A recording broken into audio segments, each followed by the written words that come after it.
scrappy people, Traci Reed here today with a TRD Mix It Up Monday, and today we are using the brand new Sun-Kissed collection, and we are combining it with the On the Go and Going Slow collection from last year.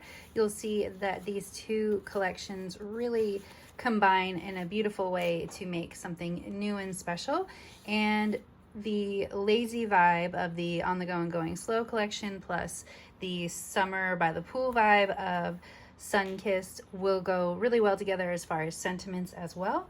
I have this cut file from the digital kit cutout, and I actually cut it out on one of the tie-dye papers rather than using the tie-dye print that was on it. And I also have the cut version of it as well, and I'm not quite sure which one I'm going to use yet, so I'm going to test a few things out and see what I like better, but let's go. Okay, so the first thing I knew that I wanted to do, or at least I decided that I wanted to do, was I wanted the stripe to span both pages. I really feel like it looks like a beach towel, so I thought it would be appropriate for us laying on a beach towel.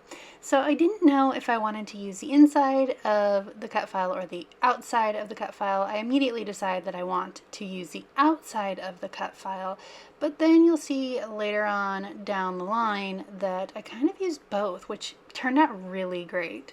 So I don't know where I want to put this cut file yet. I had the idea of offsetting it onto one side, but it really does look great in the middle, sort of as a division between the two pages. So I'm going to put it there. I know I want to use this Living Our Best Summer Life and then this yellow paper from On the Go and Going Slow. When I first started this layout, I thought that I was going to use a lot less On the Go and Going Slow than I did. I felt like initially I wasn't quite using it as much as I wanted to. I do use the black and white because I'm wearing a black and white bathing suit, so I wanted to pull out some of the black and white as a neutral from that bathing suit. But I'm not feeling, or at least I wasn't initially feeling, like I was using enough.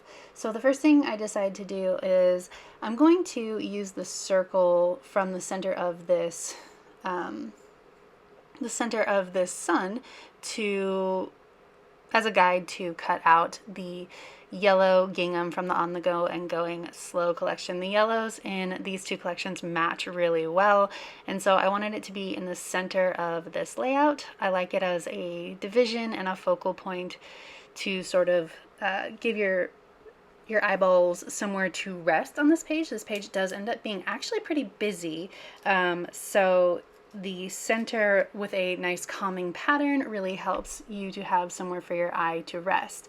I used liquid glue around the outside edges of that cut file. I'm going to let it dry a little bit, and then I'm going to create two clusters on this layout. First is going to be this 3x4 card, which I turned into a 3x3 card. It's going to go in the top left corner, and the photo is going to go in the bottom right corner. I like to have diagonal symmetry on my pages, so I do that often. Then I'm going to back this one with the black and white dot rather than the black and white stripe, because the black and white, or my bikini is a black and white stripe, so I wanted a little bit more contrast than having the repetition. And I decided to double back both clusters on colorful papers as well. So I'm going to use the floral this is a floral patterned card from the Sun-Kissed collection, and then on the other side I'm actually going to use an orange from the On the Go and Going Slow collection. They actually end up being pretty big paper mats because I do them diagonally rather than straight in line with the photos themselves. So I'm going to have to add a lot here to really play up the embellishing and cover up some of that excess paper, especially on the orange side. So I'm gonna admit I did turn off my camera and sleep on this layout because I started playing with embellishments and I was just not coming up with anything that I super loved. And that's okay. I put it away, started over in the morning, actually in the afternoon, the next day, and came up with a composition that I absolutely love. This page came out even better than I had hoped, which makes me super happy, of course. So the floral and the bee and the heart and the taking the day off and the label are all from On the Go and Going Slow. The monstera leaves and the palm leaves are from the Sunkissed collection, and they are merging together really nicely. The greens are obviously different in both collections, but I think it's okay in this instance. I normally don't like my greens to conflict, but it's okay in this instance because the green that I'm using is in, or the different green that I'm using is in leaves.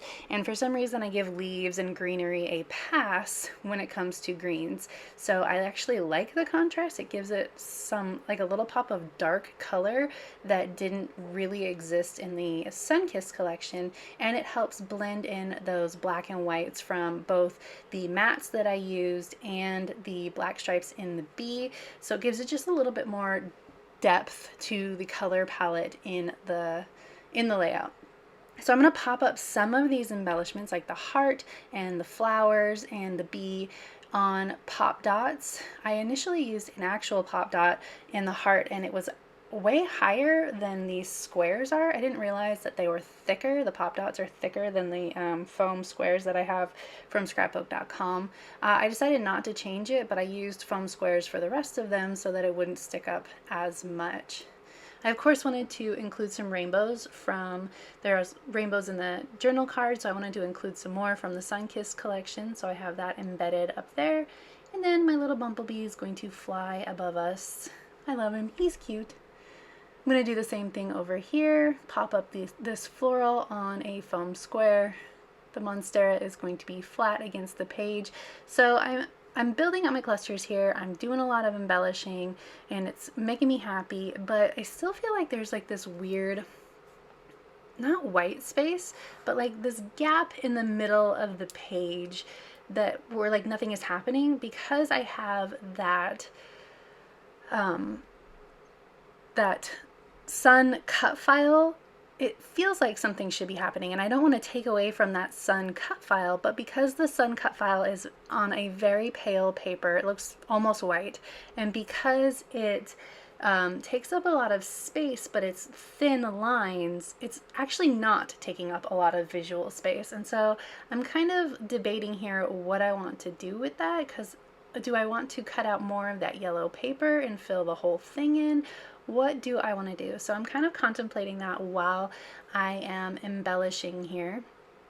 I'm adding some paper strips, almost like I would ribbon or washi, in these clusters because I wanted just a little bit more horizontal lines going on. So I'm going to, I did the rainbow on the other side, but since this card is rainbow, I didn't want to repeat the rainbow on this side, so I'm going to do the black and white polka dot from the other side instead. That way the pattern goes on both sides of the page, both the rainbows and the polka dot. It helps to bring your eyes together, and with those two ribbons with the notched fishtail on them pointing at each other, it kind of leads your eye around the page as well. I'm going to do a matching label up here just because I like symmetry. Haven't even written on anything on it yet. I add the date to the one on the bottom. I'll write something like a little blurb, but I just put it up there for the symmetry more than anything else. So we're getting pretty close to done with the actual clustering on the page, and I am just roughing up the edges of some of these die cuts to give them a little bit of texture and interest without having to add anything else to the page. I feel like this helps to just make things look interesting.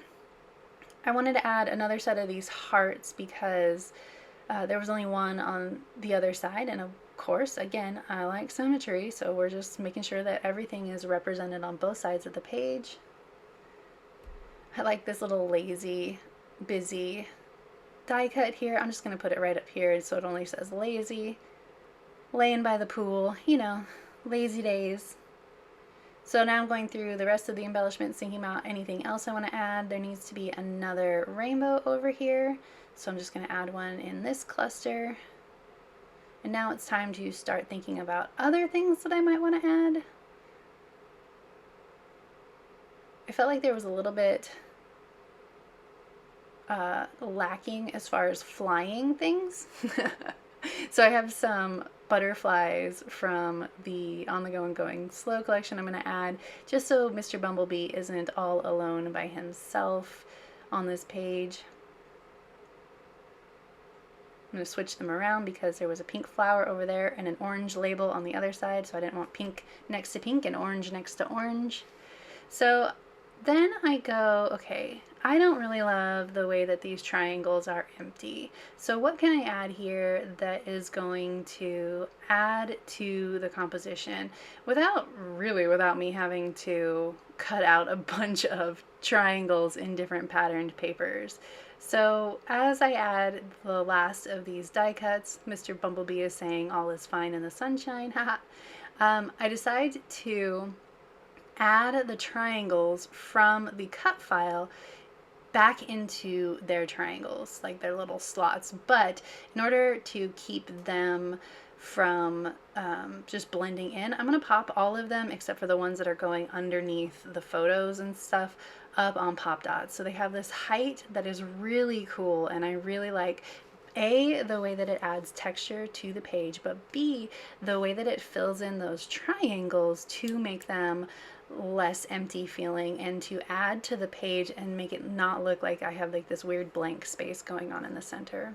The last thing I'm doing is adding in enamel dots in orange, and then I had these pink heart puffy stickers left over from Cocoa Daisy from last February, like 2021 February, that I just wanted to use up. The colors worked perfectly, so I just flung them all over the page like I'm doing with the enamel dots here. You know, I like my clusters of 3 when it comes to the enamel dots, so that's what I'm doing here. Then I'm going to add in my date stamp, and I'm going to call it good. So if you enjoyed this video, I'd love it if you give it a thumbs up. If you're new here, go ahead and subscribe. I would love to have you. If you don't already, you can follow me over on Instagram. I'm at Traci M. Reed. I'd love to see you over there as well. There is a link to the Mix It Up Monday blog post in the description box below. All right, thank you.